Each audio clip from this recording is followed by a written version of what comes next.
Imagine walking home alone at 2 a.m. while rain falls softly across an empty city street.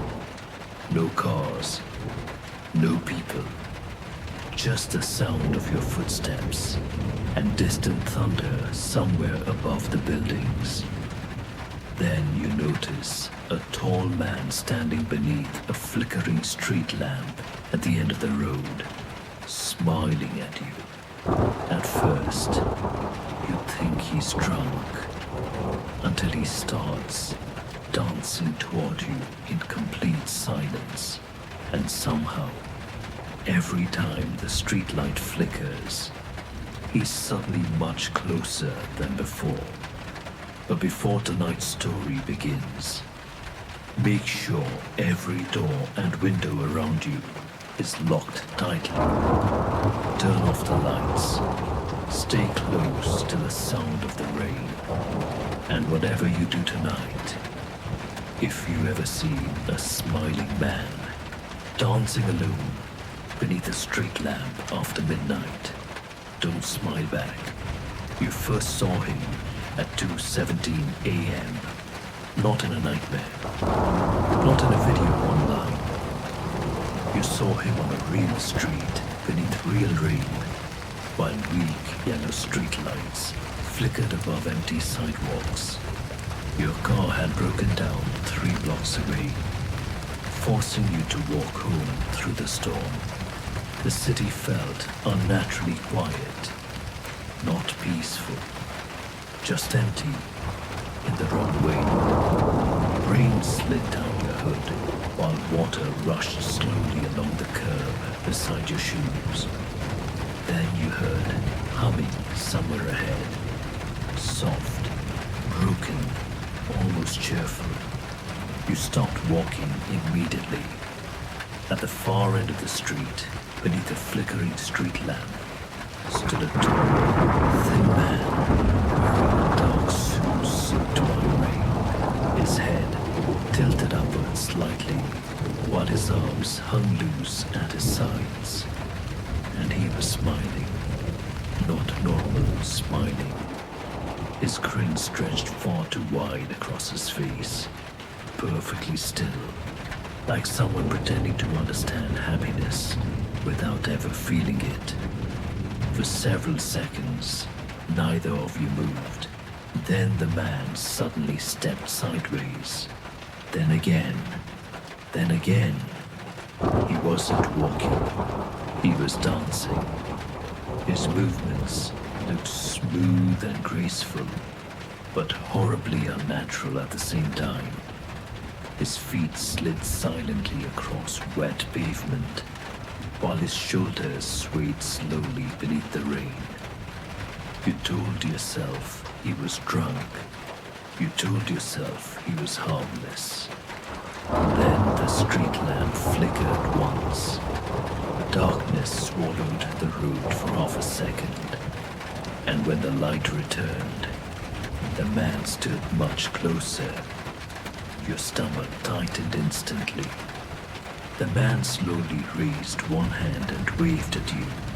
Then he began dancing toward you. Not fast, not slow, steady. Like he already knew exactly where you were going. You turned around and walked away quickly, trying not to panic. Then you heard footsteps behind you. Light, careful footsteps splashing softly through rainwater. You look back.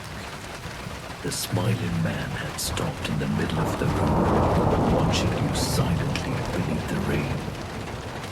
Then the humming started again. Soft, cheerful humming, drifting through the empty street behind you.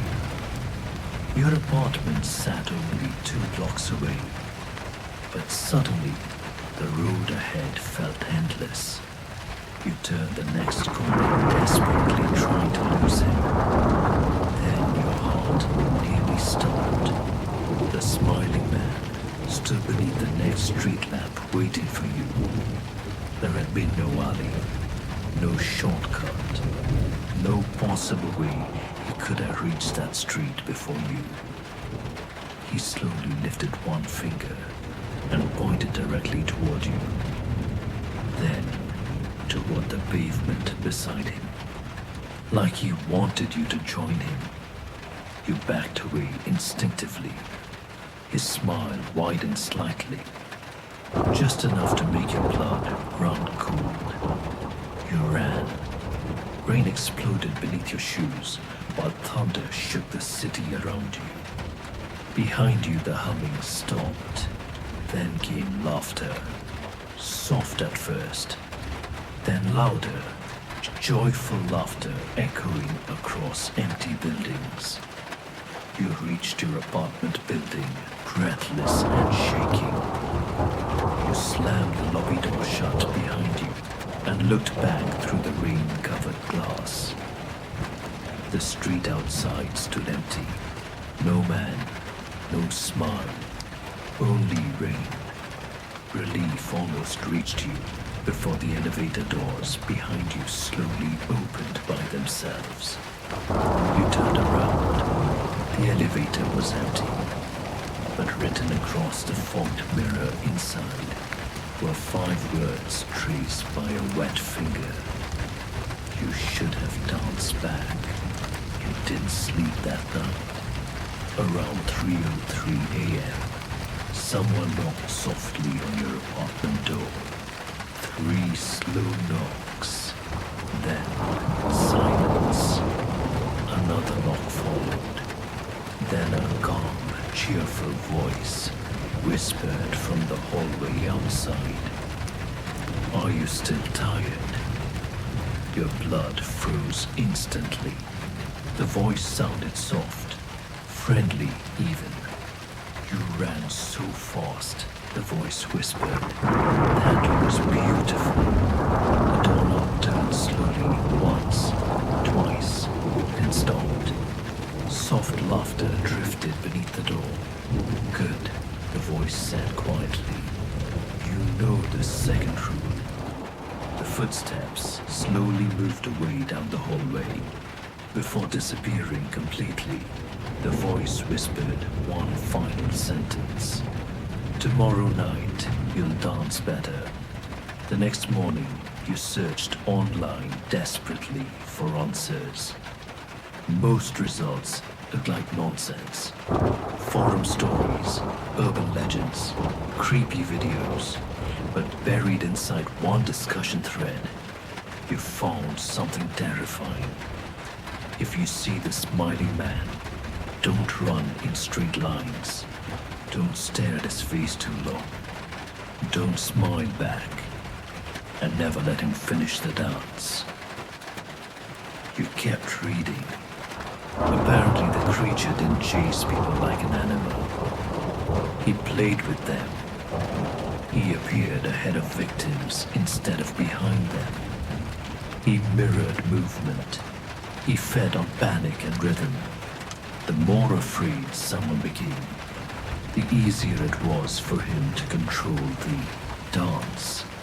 Some people claimed anyone who danced with him completely, simply disappeared forever.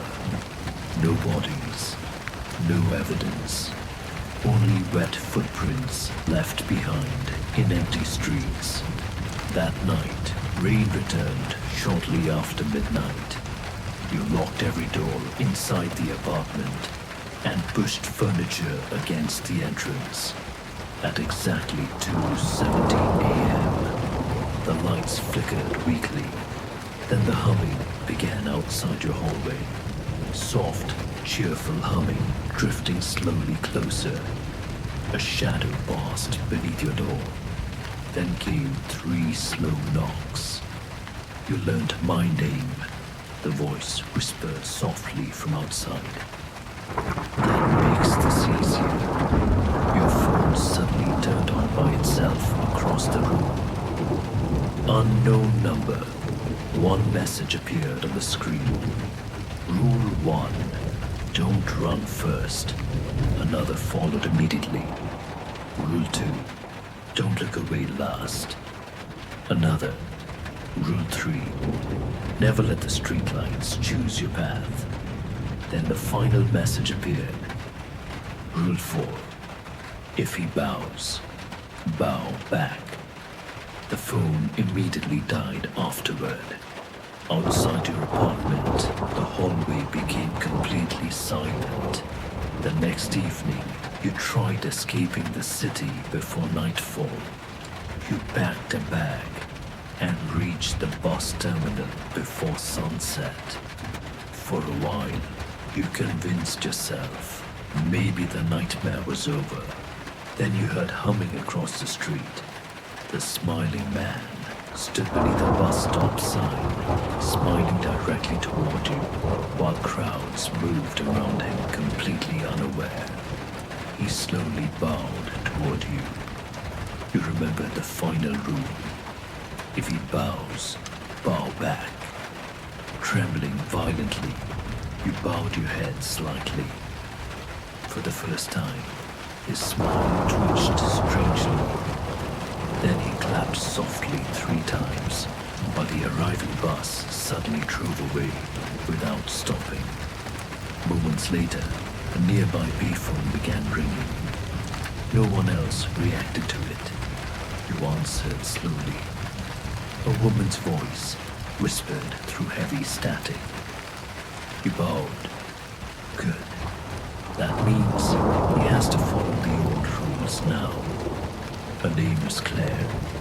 She claimed she encountered the smiling man years earlier and survived. She explained the creature didn't hunt people physically. He hunted reactions. Fear completed the pattern. Panic allowed him to control the dance. You don't outrun him, Claire whispered. You interrupt him. Then she explained the only way to survive. Move wrong. Stop when he expects movement. Move when he expects stillness. Break rhythm completely. Never let him predict you. Never become part of his performance. That same night, the smiling man appeared inside your motel room. After midnight, the lights failed while rain hammered the windows. He stepped silently from the bathroom, darkness, smiling wider than ever before. Then he bowed again. You bowed back carefully. The dance began. Slow, graceful movements around the motel room while rain pounded outside. He moved left. You suddenly moved forward instead. He paused. You abruptly sat on the floor. His smile twitched uncertainly. You laughed nervously and clapped without rhythm. The smiling man froze for half a second. You realized Claire had been right. Confusion weakened him. Predictability strengthened him. By dawn, you finally understood the rules of survival. But Claire warned you. There would still be one final night. The third night. The night he entered completely. Claire directed you toward an abandoned theater called the Marlowe, hidden near the edge of the city. According to her, before empty streets became a stage, theaters were. That was where the dance truly belonged. During the third night, you entered the abandoned theater while rain hammered the roof above. Old mannequins filled the audience seats, while cracked mirrors lined the walls, reflecting endless rows of empty spectators. At exactly 2:17 a.m., the stage lights turned on by themselves. The curtain slowly opened. The smiling man stood alone at center stage, beneath a bright spotlight. He looked taller there, sharper, more real. His smile gleamed beneath the theater lights, while soft music drifted through the darkness around him. Then he bowed. The final dance began. The theater stretched impossibly around you, while mannequins slowly turned their heads toward the stage. The smiling man danced gracefully toward you, while mirrors multiplied his smiling reflection endlessly around the theater walls. You moved wrong constantly. Sudden stops, sudden turns, random clapping, unpredictable movement. At first it worked. His rhythm broke repeatedly. His smile twitched with growing frustration. But then you accidentally bowed toward his reflection instead of the real creature. Instantly, the music stopped. Silence swamped the theater. The smiling man stood inches away from you now. You followed the reflection, he whispered softly. His cold hand touched your shoulder. The audience around you slowly filled with dark, shadowy figures, watching silently from the seats. Victims from previous dances. Then suddenly, you understood Claire's final lesson. The performance only worked while the smiling man controlled the stage. So, instead of running, you stepped onto the stage yourself. You faced the audience instead of him. Then you bowed toward the darkness. The theater lights flickered violently.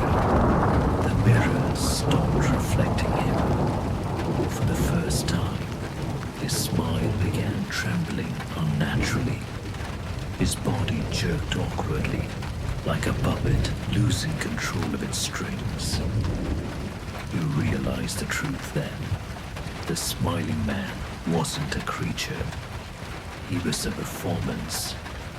Something that only existed while others played their role correctly.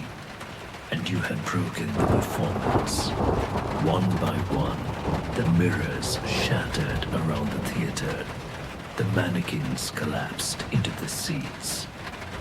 The smiling man slowly stepped backward, away from the stage. His smile stretched impossibly thin, while something dark and hollow flickered beneath it. Then the stage lights exploded.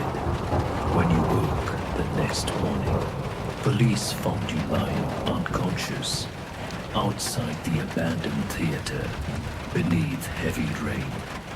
They claimed the building had no working electricity and had remained abandoned for decades. Inside, they discovered shattered mirrors, collapsed mannequins, and one sentence written across the stage floor in dust. The audience did not smile.